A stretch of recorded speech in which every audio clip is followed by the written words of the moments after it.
It is preparing.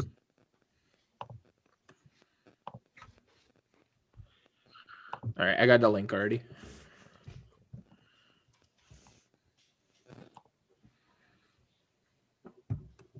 It is preparing. Sounds good. All right, I got the link already.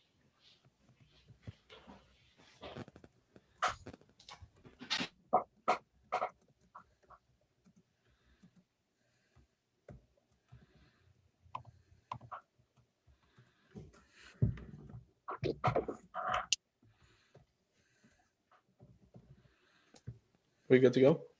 Yeah, we should be. Go for it. All right.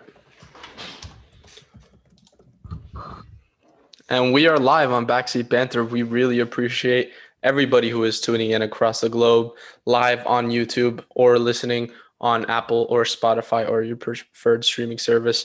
Welcome, sports fans, to Backseat Banter. It is a pleasure. My name is Jonathan Silber, one of the hosts of the show. I'm joined by my co-host, Sam Kruchikov, and Backseat Banter's co-host and host of Backseat Banter's Off the Bar podcast, Ben and Brandon Holkman. If you guys are listening on Spotify or Apple, please leave a rating. We do appreciate every rating you guys give us. If you are listening on live on YouTube, we really appreciate a like on the stream or a subscription if you do enjoy our content. With that being said, let's move on to the episode, boys. In today's episode, we are going to be talking about the biggest winners and losers from this past free agency in the NBA. Some big names signing, places we didn't really expect, and not a lot of trades going down that we envisioned. So, guys, take it away. Who's the biggest winner of the draft? Of the draft or free agency? We could do either or. Well, I guess free agency. Right now, I think it has to be, if we're talking, I'm gonna give two teams, one out east, one out west. The first team out west for me is Portland. I feel like the acquisitions they picked up, especially at the forward position and who they're gonna get, I think is really going to be. I think it's really going to make a difference for them coming into the season. And then out. Wait. Say your prediction that you said off camera. I think honestly, Portland's going to be a top 3 seed in the East. Wow. In the West. In the East. That's in the crazy. West. In the West. Interesting take. And then for me, and then the other team I have is Atlanta, who I feel like are making moves to be contending to make a playoff spot next season. Definitely, I feel like have made significant roster moves that will push them, I think, honestly, to a 5 to 8 seed, which is going to be like a great jump for them. Yeah, I could see it, especially with the signing of Danilo Gallinari and doing so well in the draft. These both the draft and free agency really go hand in hand here. They were 2 days after each other, so teams really built their plan for this season already. I like the Atlanta Hawks. I don't necessarily agree with your Portland Trailblazers take. I don't know about top 3 in the Western Conference. It's definitely a bold prediction. My winners. If we're doing one East, one West. The Houston Rockets out west made some really, really interesting moves. If they do decide to keep both Russell Westbrook and James Harden, they now have a team properly built around them with DeMarcus Cousins and Christian Wood both signing there in free agency. I mean, the Houston Rockets are going to be something special next year. With all honesty, I would expect them to have more likelihood being a top 3 seed than Portland, in my opinion. And if we're going out east, the Charlotte Hornets did some really nice things this offseason, drafting LaMelo Ball and signing Gordon Hayward. Why are you so surprised, Ben? Well, I don't know if y'all could read, but it was 4 years for 120 million. Mm-hmm. Gordon Hayward has taken 1 All-Star appearance to the bank twice. How do you give 120 million for someone who has been injured, like has had injury concerns the past 4 years? I was going to say Michael Jordan's wallet is the biggest loser. Gordon Hayward's a winner here. Gordon Hayward, Charlotte, not much, because realistically, they could have spent that money on a quality big man, or more forwards. And the market wasn't there this offseason for big men. We saw Well- there was an average there were average big men out there that you could Yeah, snag. Yeah, like picking up Frank Kaminsky or Miles Plumlee instead of him going to Denver. I mean, feel they like did actually go after. Mason Plumlee. Yeah. Mason, not They, Miles. they did actually go after Montrezl Harrell, but they just meant Yeah, I Montrezl mean, Harrell. yeah, he took less money to go to the Lakers, which is fine. But or you just trade for it. You trade for a center. Like Tony Bradley was traded a few times. I feel like there's a couple centers that you could have picked up because Charlotte's only center right now is Bismack Biyombo, and I feel like that was a team need. Well, I mean, let's look at Charlotte. Let's highlight them for a second. Let's look at them moving on into next season. They'll have Devontae Graham, LaMelo Ball, Bridges, and now you add Gordon Hayward to that mix. We could potentially see them being exciting. I know later on in the podcast we're going to do most exciting team to watch next season. I guarantee you guys, you will be tuning into some Charlotte Hornets game to watch LaMelo Ball and to watch Gordon Hayward play. You can act all astonished you want, Ben, but when a flashy player is on TV or TNT or whatever, you're going to be tuning in. You know that Charlotte had the 28th ranked home attendance, right? There's no national televised game that the Charlotte Hornets. I mean, it is true that it can only go up from here. Mm-hmm. You're not wrong about that, but that's more of how bad it was before rather than how good. Honestly, if Do you have the cap to pick up Westbrook? if they could pick up Westbrook, that'd be the coolest 9 seed I've ever seen. No, man, don't disrespect Westbrook like that. He can lift a team to like the playoffs and 8th seed. It's possible. Oh, if that team, I expect the Charlotte Hornets to be in playoff contention as early as this season. If they get a player like Russell Westbrook, which I doubt, but it's been out there, they could possibly be a top 6, top 7 seed. All right, so we got someone in the chat wanting to ask about something before we continue with the rest of our winners and losers.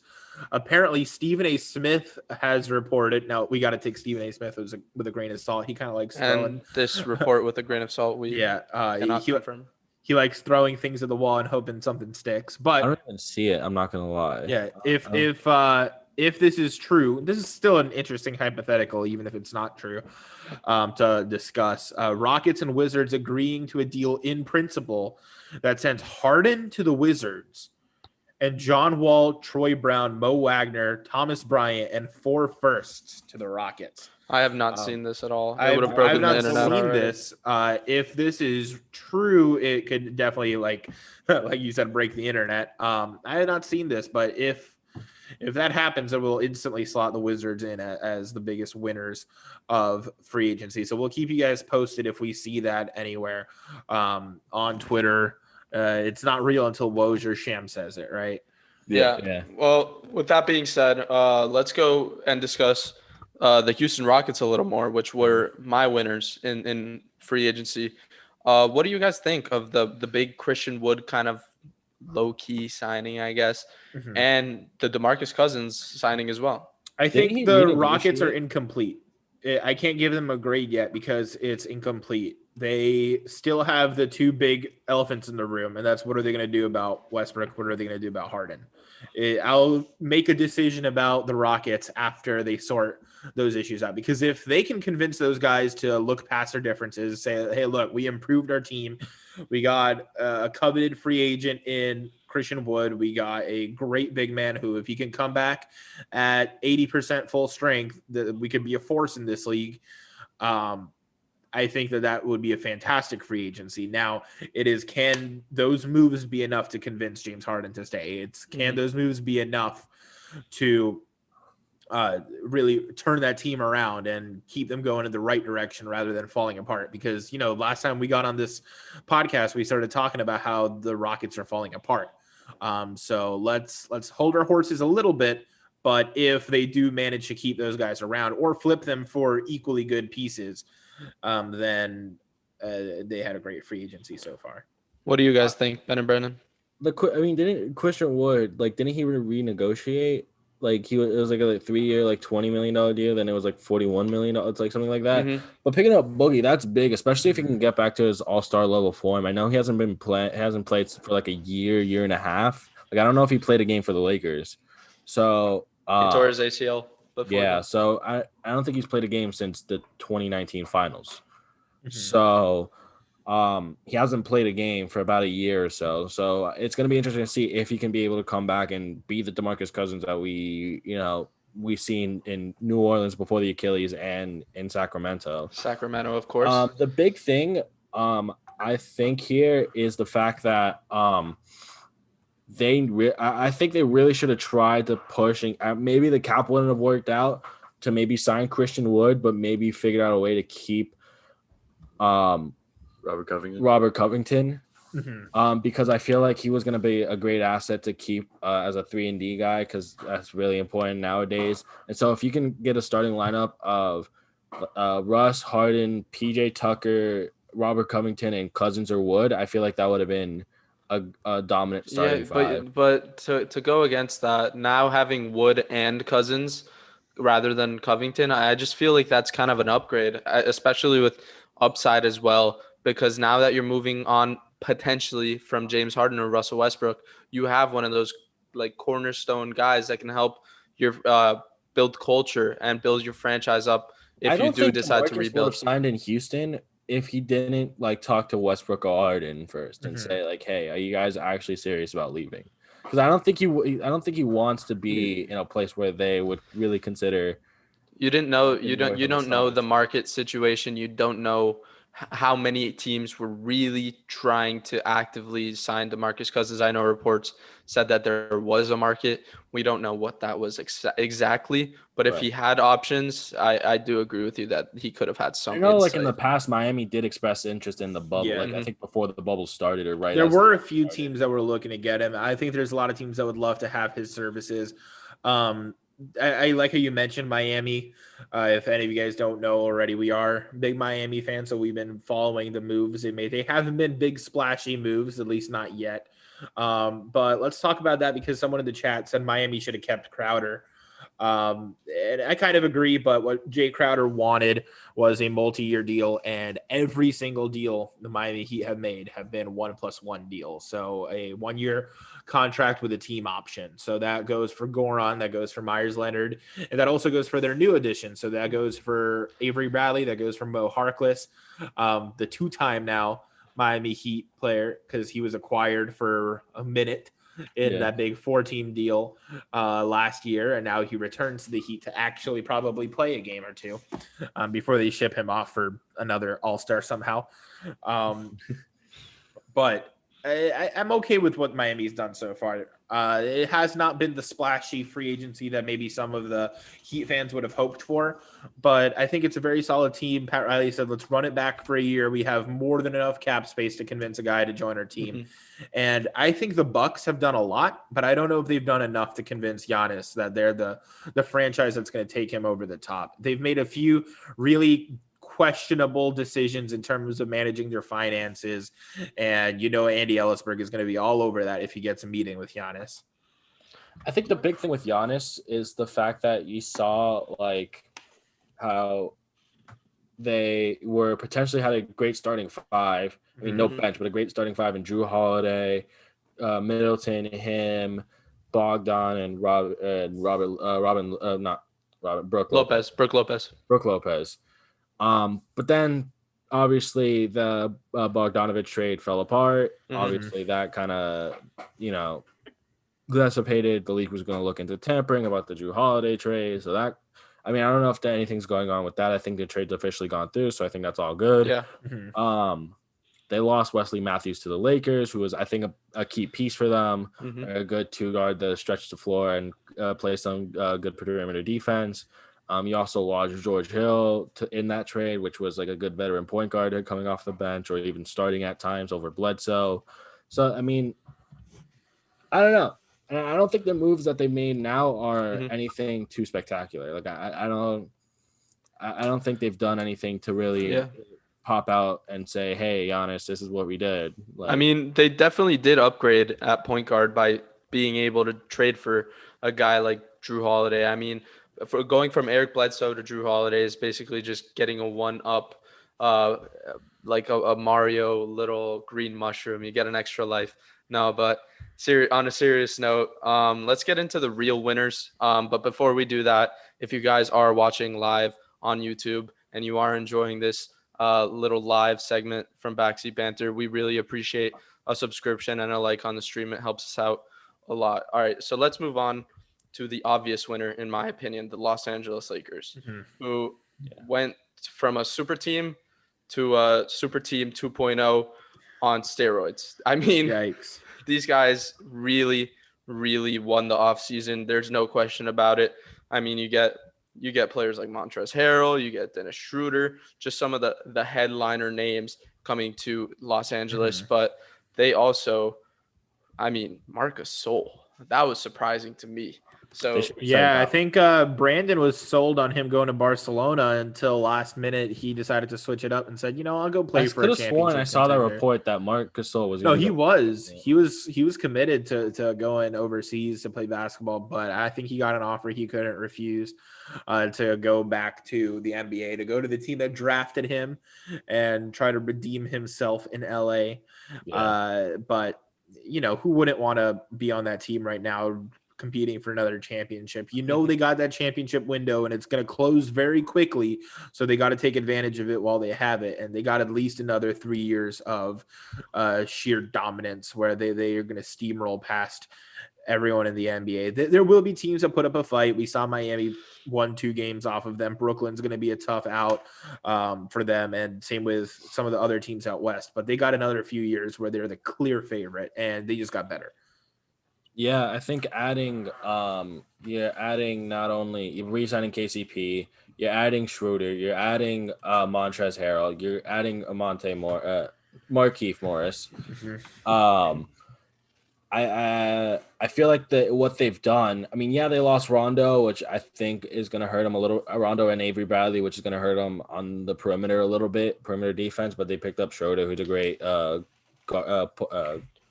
guy that can play on the perimeter.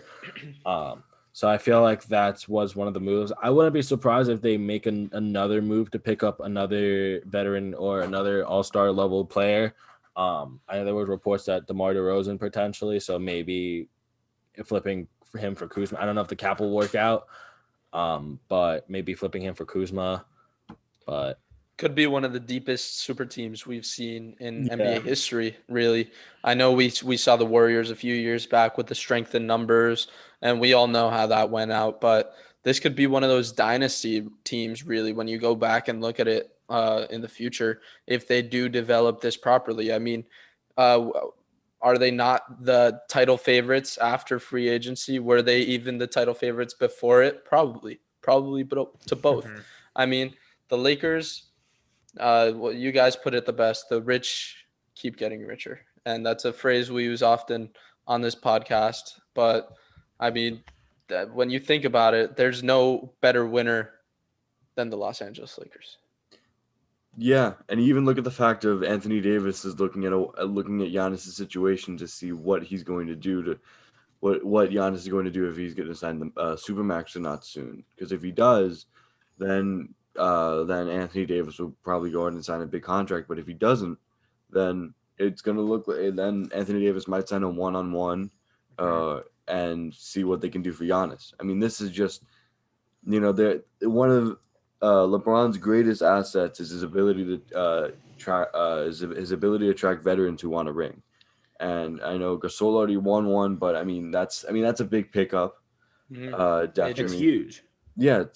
I mean, I know they lose Dwight Howard, but I'd rather have Marc Gasol on my team for a lot of different reasons. 100%. Yeah. So at the end of the day, I don't see what the only person that can get injured on this team and they would actually be in trouble is LeBron. If AD gets injured, I still think they're the title favorites, in my opinion, because they still have Montrezl Harrell, they still have Marc Gasol, they still have Schroeder. They still have Schroeder. They still have a lot of different players. I mean, this is just that's what happens when you have such a solid foundation for the team. Yeah, and they're so much better than they were last year already. It's hard to say that. I know that we said something similar about the Clippers because the Clippers were super deep, but their stars just couldn't perform. But the difference is that their star is LeBron James instead of Kawhi Leonard or Paul George. LeBron does not fold in the finals unless it's 2011, and we try not to think about that as Heat fans. Yeah. Wait, moving on. Ben, what are your winners and losers in the free agency so far? Well, my winner was the Lakers. One of my winners that I was having a conversation with Brandon off camera with for was the 76ers. Mm-hmm. Getting rid of Al Horford's contract is a win in itself. I mean, I openly called that the dumbest contract I think I've ever seen in my life before the Gordon Hayward one. But I think, but going to that, they also get Danny Green, who I know. You forgot when the Cavs gave Timofey Mozgov. You're forgetting about the man, the myth, the legend, Chandler Parsons, who got money and then fell off the face of the earth. That's true. Parsons got the bag from the Mavericks, and then man, we got to have a whole pod just listing off the worst contracts. What's in this NBA called? history. Timofey and Luol Deng really profited off of having the cap going up. Hey, if anybody's that's listening to this right now would want to see that, I don't know if that's an interesting topic for you guys, but we would love to just go through the past 20 years of NBA history and see what the worst contracts were. So let us know if that's something that you would find interesting for an upcoming pod. Going back to the original Sixers. topic. So they get Danny Green. They get Green, who I know that we the Brick Bros. They're the Brick Bros.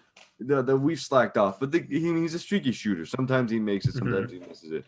You know, they won the title anyway, so who really cares at this point? And then they get Seth Curry, who's an unbelievably great three-point shooter. I know they have to give up Josh Richardson for it, but they get the one thing that they need the most: perimeter shooting. And with Glenn Rivers' system, where they're going to look to probably get Embiid to be a more face-up player rather than back to the basket, and they still have a chance to get James Harden, as Ben Simmons' sister, I believe, tweeted out something about, the trades Tuesday, or something about trading on Tuesday, which I know it's speculative. I know it's BS, but, you know, something could be in that. Of course, I think Brent Grimes' wife kind of forced him out of Miami. Keep your phones close tomorrow is what Ben's trying to say.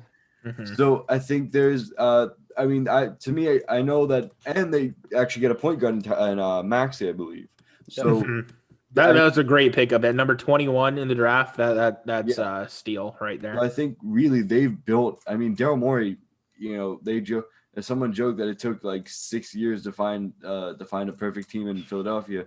Daryl Morey's building it in like 3 weeks. Like it He also picked up Dwight Howard. That was quite a debacle. That was an interesting. Let's highlight the Dwight Howard situation for a second, because 1 minute saga that was just so enticing. I mean, he's done it before. He said he was committing. What was the team that he's done it previously with that he said he was committing to? He's been on like 10 teams now, right? Yeah, this been has all happened around before, the but league. Dwight Howard put out a tweet or an Instagram post. I'm not sure, but I'm going to paraphrase it a little bit. I don't have it with me. He was basically saying, purple and gold never gets old. Laker Nation, I'm back.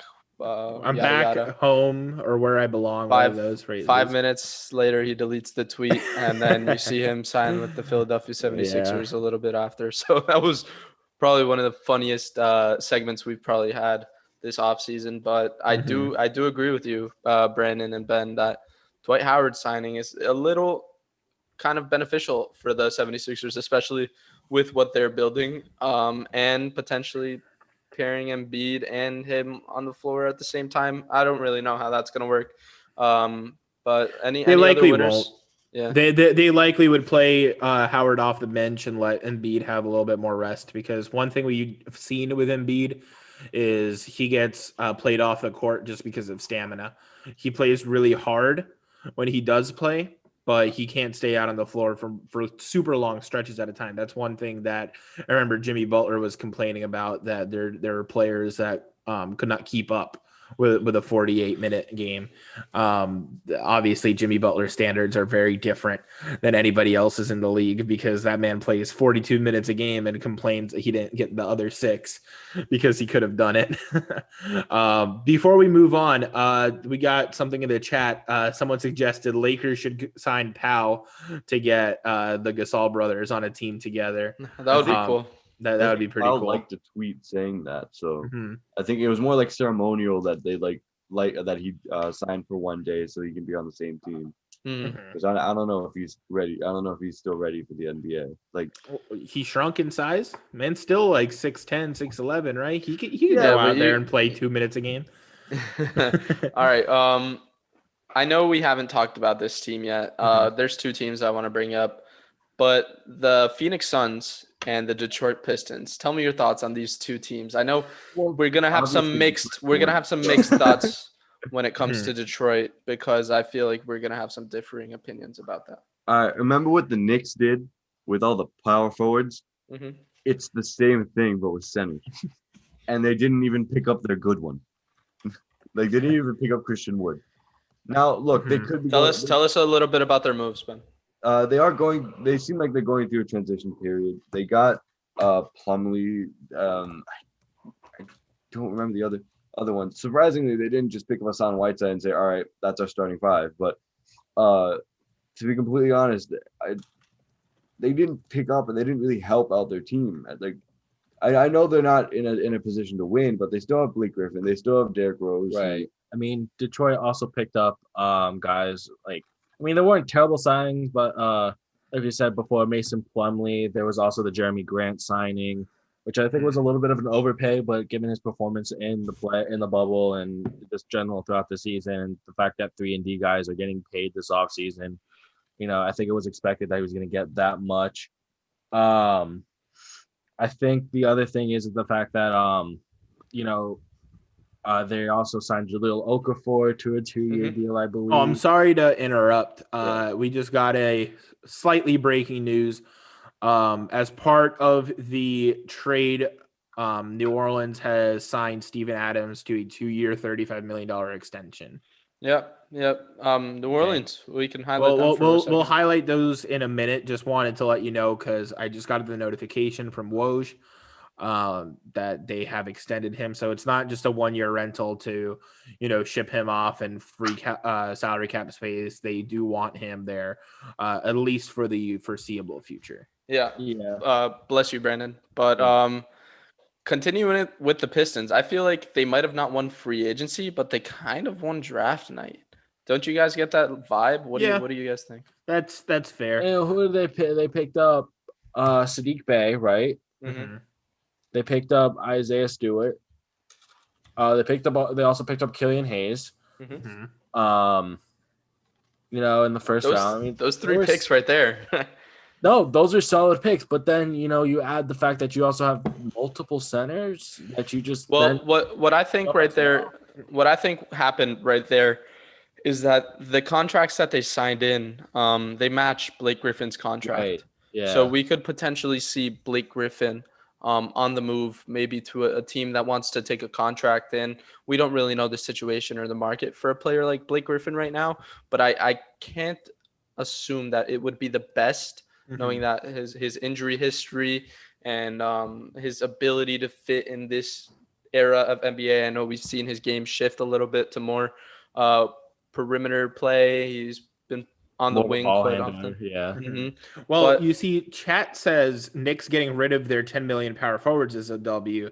So now they have room to take on a big contract like Blake Griffin as Russell Westbrook and Blake Griffin. Both of them. I mean, if you say a former All-Star's name with the Knicks, I'm sure every Knicks fan is jumping up and down. It's already been photoshopped on it. Just like if you mention a disgruntled All-Star in the Miami Heat that you have a Photoshop, you can mention the same thing with the New York Knicks and there will be a Photoshop. Guys, let's talk Suns. Yes. Because I'm not sure who it was, but we were discussing this a bit earlier. Who's really high on the Suns here? Me. Okay. Tell All me why. right, so Portland's going to be a 3 seed. What Sun's going to land in the West? 2 seed, I mean, listen, the only part of their moves that I didn't like was getting rid of Kelly Oubre, just because he was starting to emerge as a potential third star. Tsunami Poppy, bro. He is the star. But yeah, to be Right. honest, You just I said feel like that. that move was. I think that move was needed in order to get Chris Paul, because it's just you get a guy that's scoring 18 points a game, and you're getting an all-star in Chris Paul. Yeah, it's an aging all-star, and yeah, it's Chris Paul's terrible contract, but still, like, Still one of the best point guards in the league. That's one of the only teams where that is not a terrible contract for them to take on. right. I feel like honestly that was a big pickup, and shout out to James Jones for actually putting together a decent team right now. Because they get Chris Paul, they re-signed They signed Jay Crowder to Dario Saric as well. They re-signed Dario Saric. They picked up Jalen Smith in the draft. Like, they honestly have made some good moves. What's their starting lineup look like? It would Chris probably Paul, Devin Chris Booker. Paul, Booker, Crowder. I would assume Saric and Ayton. or Smith and Ayton. It's not Smith as well. bad. Not bad at all. Yeah, that's a really good starting five, and especially that one that can spread the floor. And they're given the fact that they were 8-0 and they're just building off it and they're adding pieces. The only significant piece in that trade was Kelly Oubre, but they pick up James Crowder. Jay Crowder. The Jamison Crowder. Oh my god. Okay, we're switching sports here. All right. Let's quickly change the title of the pod real quick. We're gonna talk about the roasting NFL. the Jets. No, but for real, they look like a good team, especially with great veteran leadership. And that was a young team, and they went 8-0. The fact that they're picking up solid pieces, they're not really losing that much. I feel Let me tell you. Yeah. So where do you find them ranking at the end of the season? 5th seed. I really think they're going to be a 5th That's seed. realistic. That's realistic. Because this team is probably one of the most. 3rd seed prediction. I think they could. This team is probably one of the most dynamic, not duos, even trios, because I really believe that Ayton is going to flourish with Chris Paul being his floor general. I mean, we see he was the number 1 pick in the past, and they passed up on Luka Doncic for him. We all know the story, but he really can find his place here in Phoenix, because we're going to see one of the meanest pick and rolls in the NBA with one of the strongest big men and one of the craftiest point guards in the league, and having a perimeter shooter like Devin Booker and filling in the floor with the rest of the shooters that they have. We could potentially see the Phoenix Suns cracking the top 5 in the West. I don't know, Brandon. It's a little crazy. Well, here's why it's not crazy, because I kind of agree with that place. This team is just as good, if not better, than the 5th seed last year, which is the Oklahoma City Thunder. Same point guard, right? And we know that Chris Paul is going to still produce. Devin Booker, I think Shai Gilgeous-Alexander is really good, but Devin Booker is miles ahead of him. I think DeAndre Ayton has the potential to be a better big. Let's look at the Steven West for a Adams. second, because that's I mean, they you're also looking at the still 5th have Mikal Bridges too. I think we're also forgetting that. and Cam Johnson as well. So they got, in my opinion, a better team now than the Thunder had last year. And if the Thunder crack number 5, I think they have a pretty good chance to land somewhere around there. Maybe 5 is their ceiling. I don't think that's their most likely. This is the issue I have with that, Sam, because the Pelicans are emerging, the Grizzlies are emerging, the Trailblazers are emerging, the Warriors are back. The West is just getting more stacked and stacked as the years go by. Yeah, but there's going to be a few teams that fall out. Like we can expect Minnesota, with even likely too. certainty that Oklahoma is going to fall out of there. We know that Golden State is probably going to get back in the playoff hunt, but I don't think it's going to be as obvious as we might hope it would be. I think they're going to have a little bit of growing pains. They got a few young guys now on that roster that need to acclimate to the NBA. We don't know how Draymond Green is going to look. Is he going to look like the all-star Draymond Green, or is he going to look like he did last year where he couldn't, buy a bucket? Steph Curry is going to be Steph Curry. We know what Steph Curry is going to do. Okay, but Minnesota's also going to be in contention this year. Minnesota is going to be an interesting roster. There are a few teams that have fallen off. Again, depending on what happens in Houston, we're still in like this limbo zone in Houston where they could either keep their stars and actually have a very solid contending roster there, or they could just fall apart and be a bottom of the barrel kind of team for a few years. So we'll see what happens there. But moving on to Phoenix, like more specifically, Jonathan, you had a few points there. Well, first of all, I believe Phoenix is going to be good. I don't know if they're going to be top 5, but they're going to be more of a postseason team once they do get in. They're going to be like what Portland was this past season, where they were in talks about upsetting the number 1 seed, soon to be champions, the Los Angeles Lakers in the first round. So an 8th seed, getting that hype around them, I don't know. There's just a lot of hype around these two teams. I've always been high on Devin Booker, and now that he gets a true point guard, that Hall of Fame caliber player, he's just going to elevate his game to maybe all second team, all first team NBA. I'm not sure, but if you're hearing it, I'm claiming it now. Devin Booker is going to be one of the best players in the NBA this season. With that being said, we will move on from Phoenix if no one has anything else to say.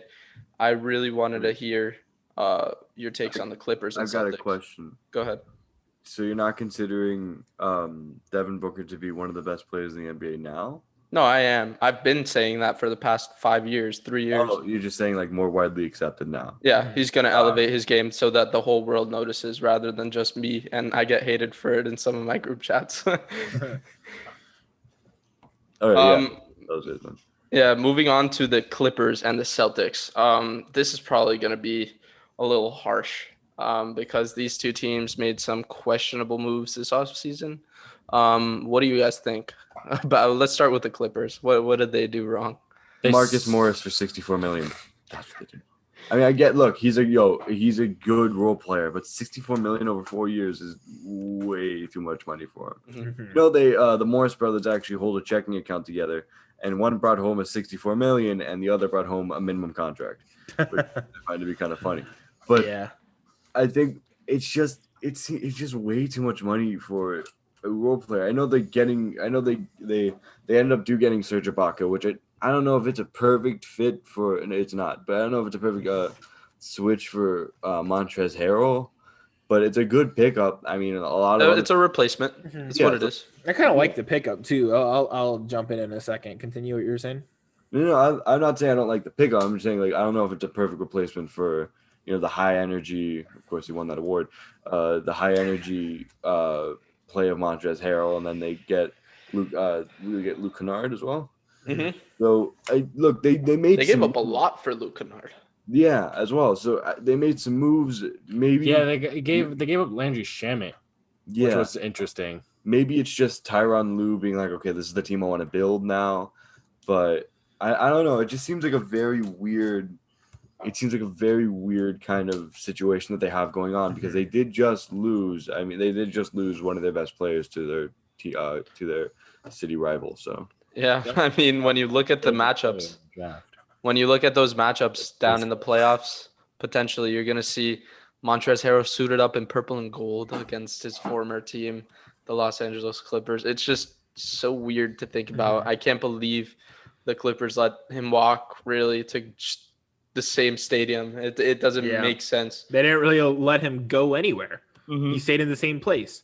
But I don't know what happened there. I really don't.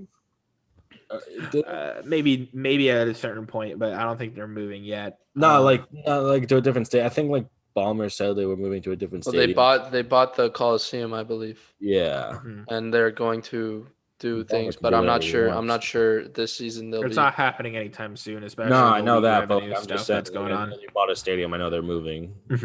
Stadium. Yeah, but regarding the moves, I know the Montrezl Harrell thing surprised everyone. I know Patrick Beverley got shocked. He was not expecting that. But I like Serge Ibaka's fit better. I think it's not a high energy player that they need. It's a guy that's been there before, that knows what he's doing, that can calm down the team. With Kawhi, right? They have that team chemistry. They've been there before. They've been all the way to the championship together before. I mean, they've even eaten bull testicles together. Oh God. I mean, yes, Serge, that is true. if you guys did are happen on Serge Ibaka's what was it? His YouTube channel or his like live it's like stream his or cooking something? show on YouTube. Yeah. They try some exotic foods out together, but yes, they did. They shared that experience with one another. But that being said, yeah, I think it's a better fit because Montrezl Harrell, as high energy as he brings, he's not a very well-rounded player. He can't create his own offense. He kind of has to just get rebounds and putbacks. He can't really shoot free throws. He's a liability at a lot of points on the floor. But Serge Ibaka, he has that veteran presence. He can come in there. He'll hit shots from the perimeter. He's not the best shooter, but he's a good enough shooter where you can't leave him wide open. You can't foul him and send him to the free throw line. He'll hit those shots. And he still, he came into the league based on his defense. He was Serge Ibaka. That's what everyone would be calling him because he was those days. He was really special in Oklahoma, and he's still really good now on defense. He's an interior defender. He can give someone like Anthony Davis and Nikola Jokic some problems. He can frustrate them because he has those veteran savvy moves where he can no longer compete with them athletically, but he could pull the chair on them, and he knows all the little tricks that only veteran players are allowed to get away with. Yeah, let's not forget that this team is still kind of stacked. They have Kawhi Leonard, Paul George, Lou Williams, Reggie Jackson as well. They have now Luke Kennard coming in, Pat Bev. I mean, they've got names, and Terrence Mann, former FSU player. So, no, they've got some guys. Get any minutes? He'll get some. Okay, but they've got some guys that really, really can contend in the West if you do build around them. And I do agree with you, Sam. The Serge Ibaka fit kind of looks better on paper, but Montrezl Harrell did much more for that team than what paper can account for. That's the reason they're on the losers list, letting a guy like that walk. I know he's a high energy player, and he's reigning sixth man of the year. So the Lakers get richer and richer, and that's thanks to the Clippers. I mean, what else is there to say about that? Any last thoughts on the Clippers before I think we're only really considering it a major loss because of where he went. Not so much that Montrez left and they replaced him with Serge Ibaka. And the contract they gave to Morris, I feel like that's again another overpay. But realistically, they're kind of running it back with the same squad. I mean, they're adding Luke Kennard. Adding Luke Kennard instead of Shamit. I mean, it's almost the same squad. So, and they added Jay Scrub, which is my favorite player now in the draft. just because of the name alone. Right? Jay Scrub. By the way, if you guys haven't checked it out, we made fun of some of the sillier names coming out of the second round of the NBA draft on TikTok. So yes, we are on TikTok. We do some cringy stuff on there. So go check it out if you haven't already. Also, if you're tuning in on YouTube currently and you are enjoying what you see, please leave a like on the stream and consider subscribing. We do really appreciate everybody who tunes into these streams. We love putting these on for you.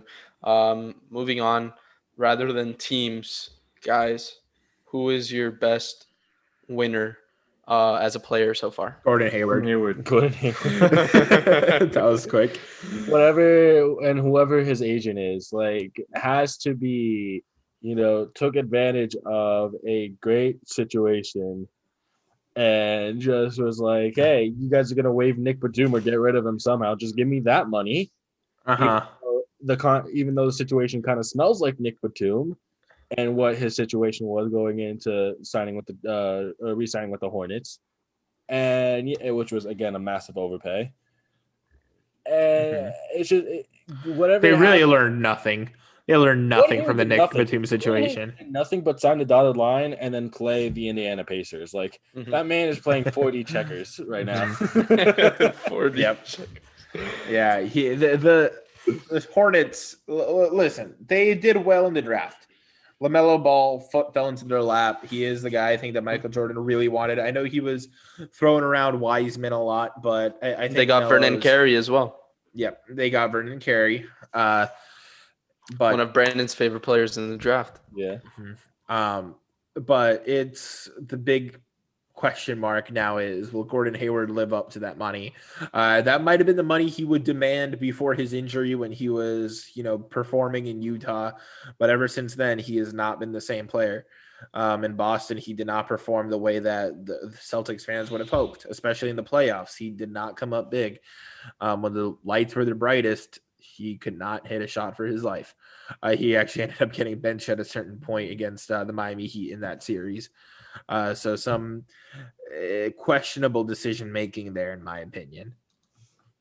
I don't get it. I mean, I saw a tweet that he took one all-star appearance to the bank twice. And they're not wrong, because what major impact did he have on Boston? Like, I get, okay, he got injured, fine. But I mean, wasn't that the argument the entire time? Oh, if they would have had him against Miami the entire series, it would have been a different series.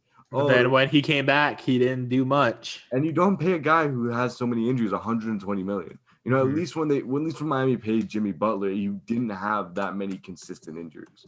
You didn't have that many like injuries that were that serious over and over again. And it's different when you get a guy like Kevin Durant and you take a gamble on him returning from injury, because if he returns even at 80% capacity, he's still a top 5 player in the NBA. Yeah. Versus a guy like Gordon Hayward, where even if he returns at 100% capacity, he doesn't crack the top 20. Right. I mean, it's kind of, I don't know. It's kind of hard to say whether or not whether or not Charlotte did the right. I mean, obviously Charlotte did the wrong thing here by setting him. I think they overpaid by $15 million. Like, honestly, if they gave him a $12 to $15 million contract, I'd be sitting here saying that Charlotte did great business, but they didn't. Okay. But can we at least say that he kind of fits with the team well, and it's a good basketball? He's gonna be 34 by his contract end. It's not a bad move by Charlotte, but they're overpaying him. That's why they are losers in this situation. They'll be a great 10th seed. They'll be really, really great. They'll be fun to watch. They'll be fun to watch until LaMelo Ball either gets really good or forces his way out of there because he clashes with Michael Jordan too much. We don't know if it's gonna be him or LeVar. One with LeVar. That's when I think he's gonna keep LeVar as far away from his boss as he can. That moving being on. said, though, I don't know how much we could really rat on the Hornets too much. They at least got something. They got a product now. People are gonna watch it. They're not gonna be that great, but at least people are gonna watch them play basketball. I just feel like if they got like another decent center, Vernon Carey. Okay, yeah, Vernon Carey, but like you have to develop Vernon Carey. He's too much. I'm talking about a veteran. I'm talking about a veteran like shot blocker. This is a developing team, though. They take the Larry developing Sanders. players. He's still out there. Let's move on to another winner, in my opinion. Wait. Did Charlotte legalize weed? Can Larry Sanders go there and have? That's funny. That's a funny. So the Charlotte Hornets, obviously one of the losers in your opinion, but I really like James Wiseman going number 2 overall to the Warriors, being able to pair up with a player like Stephen Curry. I know they're missing Klay Thompson due to a serious leg injury, the Achilles tear, season-ending injury. It's kind of a shame, really, but this is James Wiseman's time to go out there and do what he does best, really dominate against collegiate-level athletes. Now, can he do it in the NBA? Why not get the best? He didn't get a chance to do it against the collegiate level athletes, right? But this small sample size that we had of him was absolutely ridiculous. And going back, looking at his high school film, I was honestly like in shock of how well of a player he actually is and how dominant he is. I'm really excited to see the pick and roll with him and Steph. When you get a perimeter presence as Steph Curry, the paint is just going to be a field day for James Wiseman. So he's definitely my biggest winner just because of fit, and it's going to be really exciting to watch him too. This is going to sound really messed up, but I think for him, it's a best case scenario that Klay Thompson went down because now the expectations are not there anymore. He could come out and develop like a real rookie, not like a second overall pick that's expected to be on a championship team. You know, he got picked second overall because that team was trash last year. Now we know that's because Klay Thompson didn't play. We know that's because Steph Curry played like 5 games and then decided that it's not worth playing when the team's not going anywhere, right? Draymond Green forgot how to put the ball in the basket for a year. I think Draymond Green will actually have a resurgence. I think we're giving him a little too much of a hard time because he still is a really Did good he ever player. have a surgeons? I think he is a good player. I think we love to rat on him because he thinks he's the best player in the NBA. So that's why it's very easy to talk smack about him. But he was always a good player. You don't become an all-star by doing nothing. You become an all-star by being on the Warriors. Yeah. I mean, listen, what's his name? Who was their backup center? Yeah, he didn't make an all-star team. You have to still perform. You have to be a starter on the Warriors. It's not that easy to be a starter on a super team, you know? Mario Chalmers never made an all-star team, even though the Heat were the best team in He's the an NBA all-star in our years. hearts. Yeah. But what I was trying to say is like for James Wiseman, now he doesn't have that pressure of, oh, I need to be a starting center on a championship team in my first year. You know, he has at least a year where he can develop while Klay Thompson recovers, hopefully from his injury 100%, and he can be back, and then they can be tearing up the NBA after James Wiseman actually gets to develop.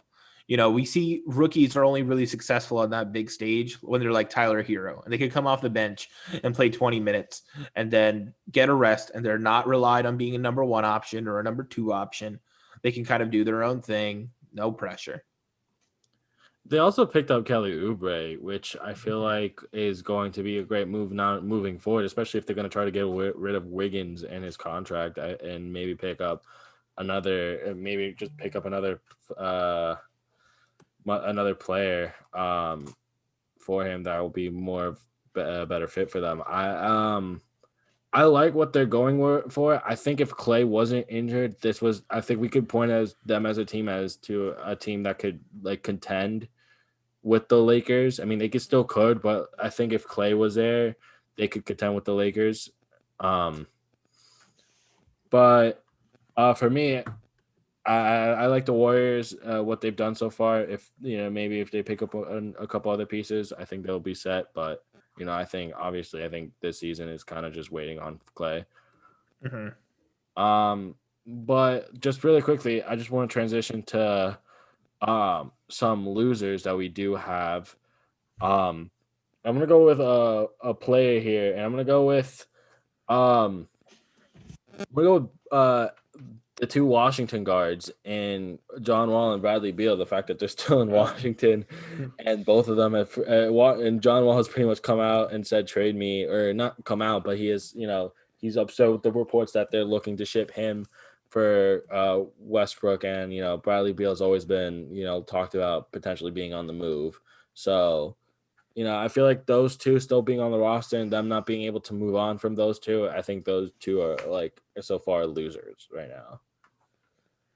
Yeah, I think personally at this point, I'm going to talk about another player in Buddy Hield. They're just kind of sitting ducks, that they know that there's interest. They know that there are some teams out there that are going to want to trade, but especially in Buddy Hield's case where they already kind of drafted the guy who might replace him. I know Tyrese Halliburton doesn't really fit the same mold as Buddy Hield, but they already have they already just drafted a guard, and they just gave De'Aaron Fox a lot of money.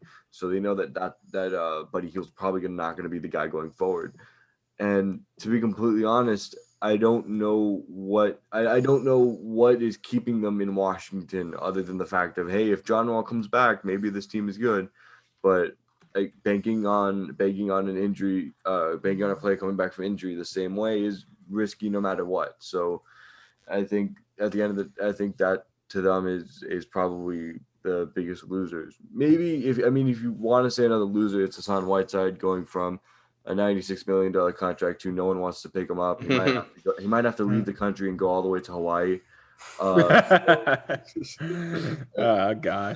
Yeah, that's funny, Ben. But my biggest loser, not player necessarily, teams, and not because of what they've done. It's because of what they had to do.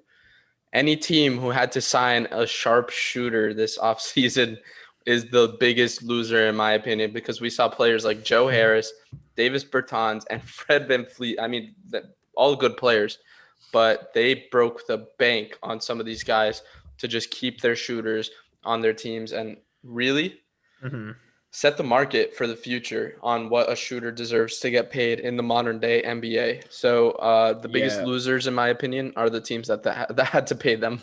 I was gonna say on that same topic, the biggest winner of this free agency wasn't even a free agent this year. It's Duncan Robinson. He's making like a $1.2 million a year this season. He's looking at what these guys are getting, and he knows that's what he's gonna demand once his contract expires. So he's looking at this, just rubbing his hands together, like, oh yeah, just you wait. When my contract expires, I'm getting paid. Yeah, another just player. I feel other players I feel like are 3-and-D guys. Those are guys that are winners of this free agency as well, because we're just seeing how much teams are going to need 3-and-D guys moving forward.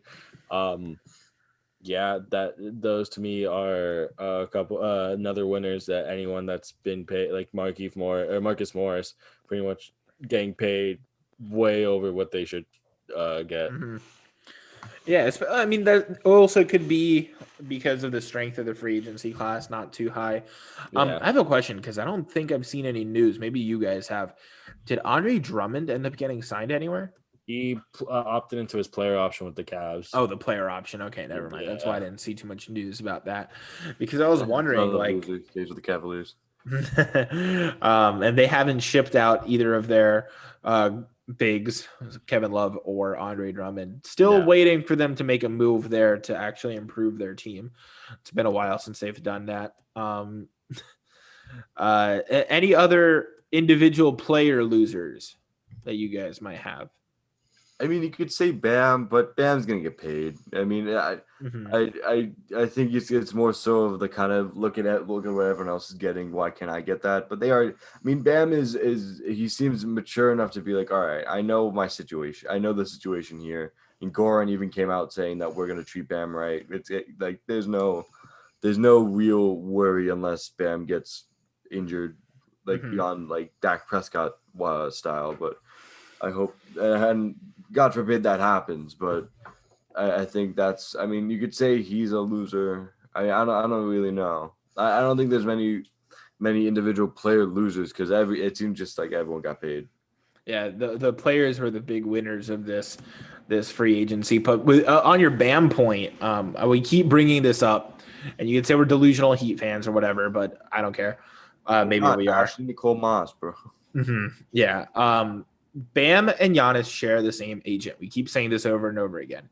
So if Bam were to sign a Supermax extension, that means that the agent has basically confirmed that Giannis is not going anywhere. Yeah. Right.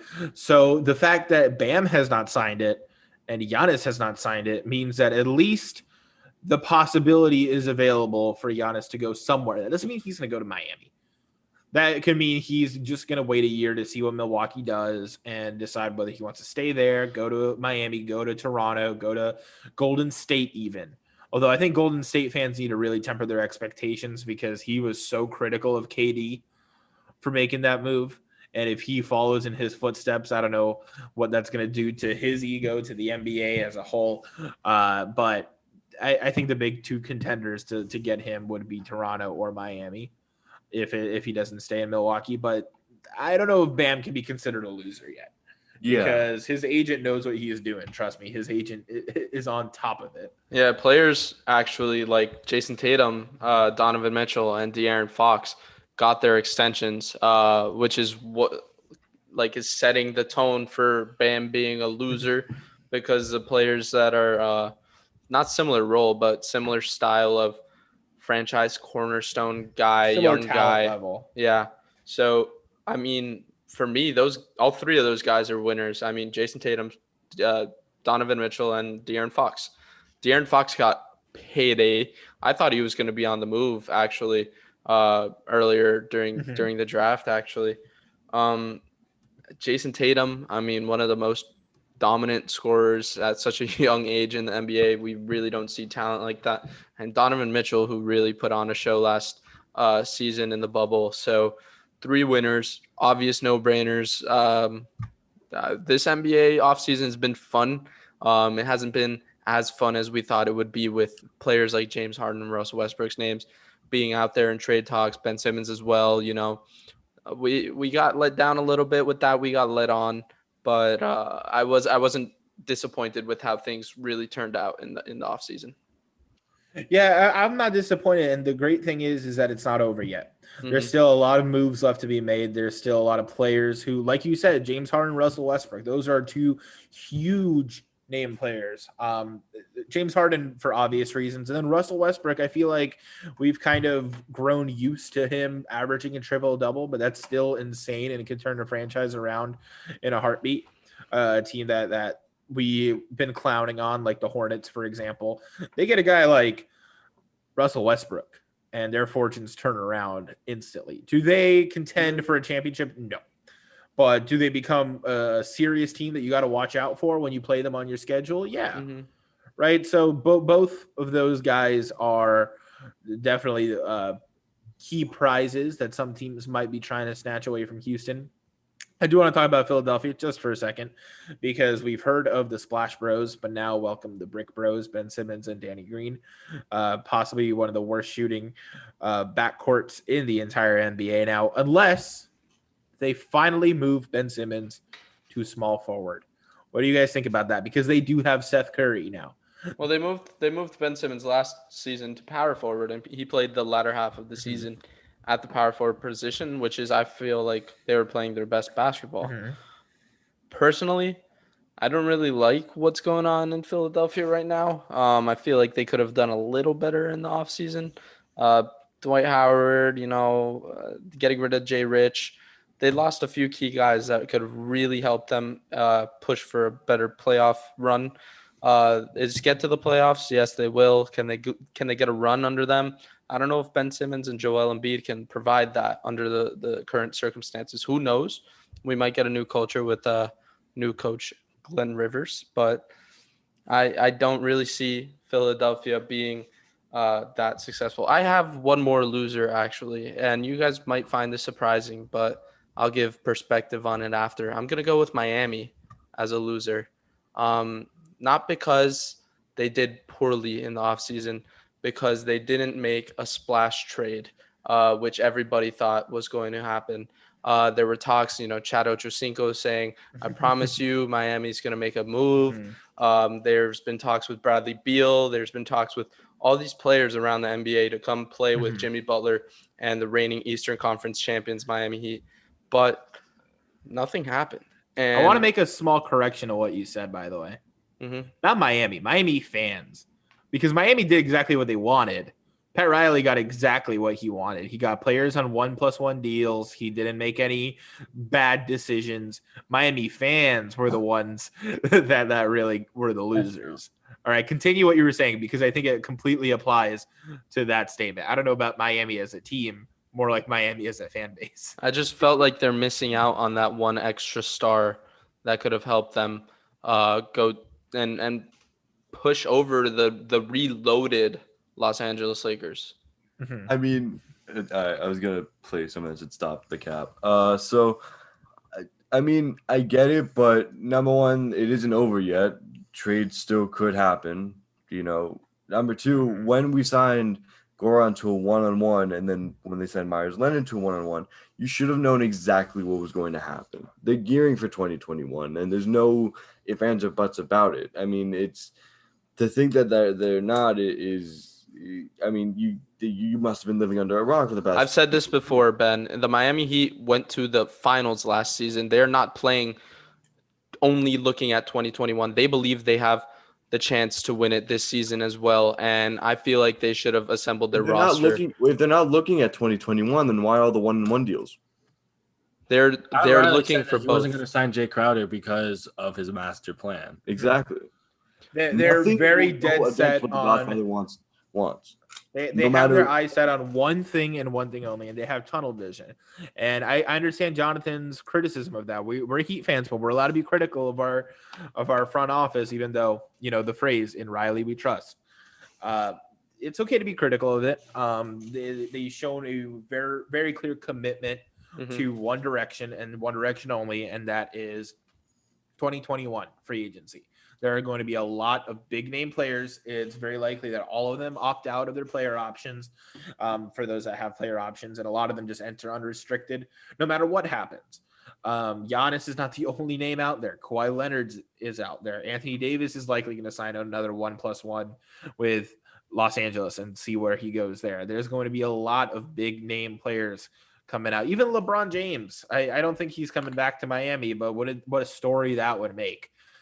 He wins one for Miami, he beats one in Miami, and then he comes back to Miami. It's not going to happen. I'm just, Listen, 2021 is the big free agent. Like, we're giving a lot of slack to a lot of teams and what they're doing now. 2021 is the big free agency. Yeah. But now, that being said, a lot of teams got better while Miami stayed the same. Mm-hmm. Well, yeah, they stayed the same, but they picked up some good pieces. I mean, I think what they pretty much, they lost Jay Crowder. But what they got in Mo Harkless is and Solomon Hill. Yeah, what they got in Mo Harkless. Yeah, that's true. And they also lost Derrick Jones Jr., they lost Jay Crowder, and they lost Solomon Hill. They get KZ on their team, bro. Okay, but listen, they lose and they gain. You're saying it's basically the same thing. Mm-hmm. It did not get the job done last season. And with a roster like this, the job for Miami, they got Precious. So the job for Miami is to win a championship year in and year out. I know they can be planning for the future, but they're not just going to take this year for granted. They are going to go and give it their all. And I don't think the front office is aligned with the players' mentality here right now. I mean, I think a lot of it is, though. Why do you think they signed Myers Leonard? I think they're ready for Bam Adebayo to take the next step. I think they're ready for Tyler Hero to take the next step. A lot of it is growing from within. It's getting better as a unit. And I think that, as crazy as it might sound, they genuinely believe that if Bam and Goran did not go down, they would be the NBA champions right now. I know that that's the mentality inside the locker room, that if they had all of their guys together, they would be the NBA champions. They were 2 games out. And, that was without 2 of their top 3 players. That's without their leading scorer throughout the entire playoffs before Jimmy Butler exploded and became, the greatest player on the court for a night. 2 right? 2 nights. Although one night, I think LeBron actually outplayed him. Jimmy was just really clutch and hit some big shots at the end when Danny Green missed a wide open one. Now, wasn't that his 40-point triple-double? That was, but I'm saying LeBron also had like a 40-point triple-double and just lost on his wide open Danny Green shot. Oh, that's true. Not the point. For one night, Jimmy Butler was the best player in the world. For one night. That being said, but they were without their leading scorer in the playoffs, Goran Dragic. They were without their, in their opinion, their team MVP, which everyone on the team was touting that Bam Adebayo is the team MVP. They were without him for the majority of the final. So I think in their mind, this team is good enough as it is to make it all the way to the finals and win again, or be a few games away, and then it just however the ball bounces. And to go on your point about, they're not going with the team mentality.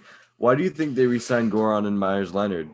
Guess who was kind of behind that whole signing? Oh yeah, it was Jimmy Butler.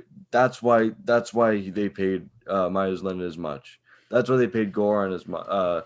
That's why they pushed to get Goran that much. They even went to Slovenia and put all the signs up.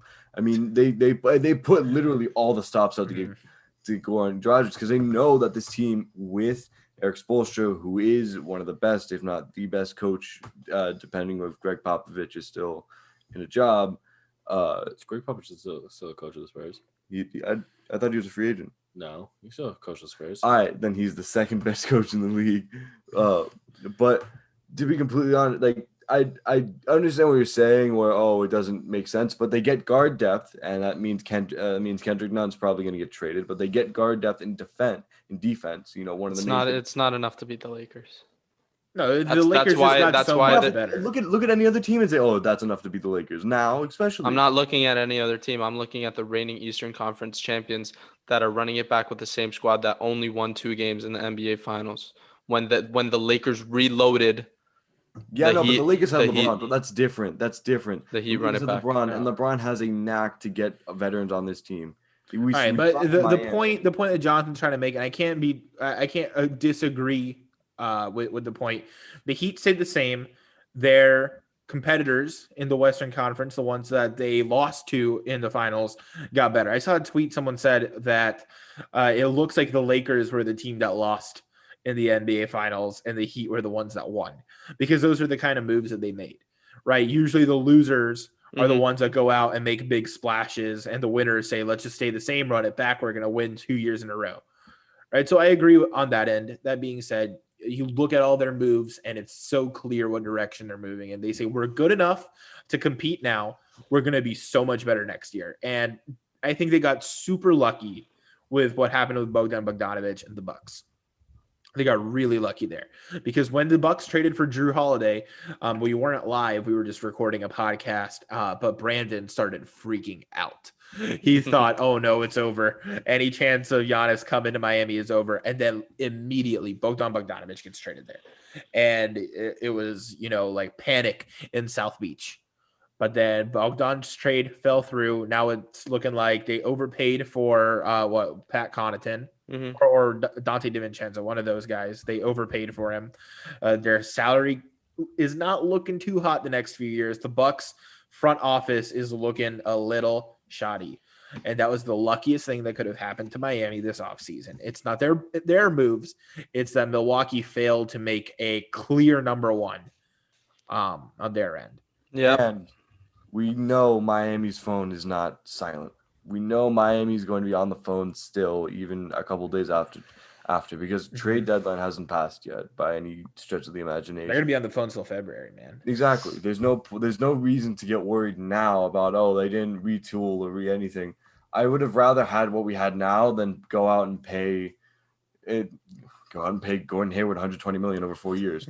But I mean, I understand the frustration that, we were this close and maybe if we were able to get another guy, but and I know it's kind of weird because Miami doesn't plan for the future usually. The last thing they do is win now every year. Exactly. But they know what that team is. It took a year for the national news to kind of go on and say, wow, there's something brewing in Miami. And just because of two games where they didn't have Goran and they had a 6 and 10 point swing, which is easy. If Los Angeles Lakers are the champions, we can't discredit it. I'm not saying no one's discrediting it, but in the Miami locker room, that they're saying, hey, let's run this back. We got a chance. Exactly. That chance just gets slimmer and slimmer when your opponent gets better and better. Yeah, but on the other end, you have Avery Bradley, who, if you want to talk about defensively, he can almost get on anyone. He locked down Beal for some time. He's an unbelievably great defender. And when you're going against like a Kyrie Irving, that's the guy you want on him. Avery Bradley, Dennis Schroeder, Montrezl Harrell, the rest of the Lakers signings. It's not comparable. And the Lakers, you're looking at it in two. Miami was supposed to be the clear winner of this offseason, and they failed. So that is why they are my loser. You're looking at it as every Miami Heat fan on Twitter who's like, we didn't get Bradley Beal yet, we didn't get Victor Oladipo yet, we didn't get these guys who may mess up what 2021 can bring. I'm looking at it as a realistic NBA fan. No, you're looking at it as some. You're looking at it as a biased Heat fan. I'm looking at it as a realistic NBA fan. I would Sam, mediate it. All right, you guys are on the opposite ends of two extremes. The truth is obviously in the middle. Miami did not do as much as they could have done. There were a lot of free agents that were available that Miami should have been a little bit more aggressive in signing. For example, Serge Ibaka, DeMarcus Cousins, even Danilo. Although Danilo Gallinari got more than what Miami would ever want to pay for. Miami would not want to give him that 3-year deal that Atlanta gave him. That would have thrown their whole plans out the window. Mm-hmm. That being said, there's no need to push the panic button. It's the same team that got them to the finals last year. Will it be enough to beat Los Angeles? I don't think so. It doesn't look like any team. Y'all are forgetting about KZ, bro. No, okay, that's your. That's go the biased Heat fan. Go to the talking. No, but for real though, it's not enough to beat the Lakers. You look around any team in the NBA, I don't think anyone has enough to beat the Lakers on paper. That's what we said about the Clippers last year. There's a chance that they get knocked off in the playoffs, right? It does happen. Crazy the Clippers things happen. Don't have LeBron James and Anthony Davis. You're right, but this is the argument people make every year. The Lakers still don't have Anthony Davis, so He's yeah. coming back. Okay, but this is the argument people make every year, and every year they're wrong. But LeBron doesn't get younger; he's only getting older. Every year they're wrong. Every year LeBron stays just as good as he was, if not better. Okay, but eventually they'll be right. Eventually he'll get worse, right? Eventually it'll happen. I don't know. I think he might just retire great. He might just retire. Fantastic. Yeah, but we'll see what happens there. The point that I'm trying to make is that Miami didn't lose the offseason. The fact that they aren't the best winners doesn't make them instant losers. They're in that middle area. They got what they wanted. They stuck to their plan. They didn't go for a home run. They just bunted and got to all the bases. Right now, the bases are loaded, and we'll see if they hit a grand slam in 2021 or if they strike out and look like a bunch of idiots. Sam, you don't know anything about baseball. I know nothing about baseball, but I know like 3 references, and I included all 3 in that one analogy right there. Yep. So that's how we're gonna end this live stream for you guys. We're going to do it on a baseball reference when we hardly know anything about baseball. Yeah, but backseat banner is well-rounded, boys. We're well-rounded. That has been it for Backseat Banter. If you did like what we put out tonight, please subscribe and like the stream. We really appreciate everybody who tuned in throughout the night. This has been an amazing experience. Thank you, Ben. Thank you, Brandon. Thank you, Sam, for hopping on the pod tonight. As always, it's been a pleasure. With that being said, if you guys are listening on Apple or Spotify, please consider leaving a rating. We do appreciate everything that you guys do. If you do want to follow us on social medias, our Instagram and TikTok is backseat.banter, and our Twitter is @BBPodOfficial. So that's going to wrap up tonight's episode. I hope you guys enjoyed NBA Free Agency Tracker, the winners and the losers. This has been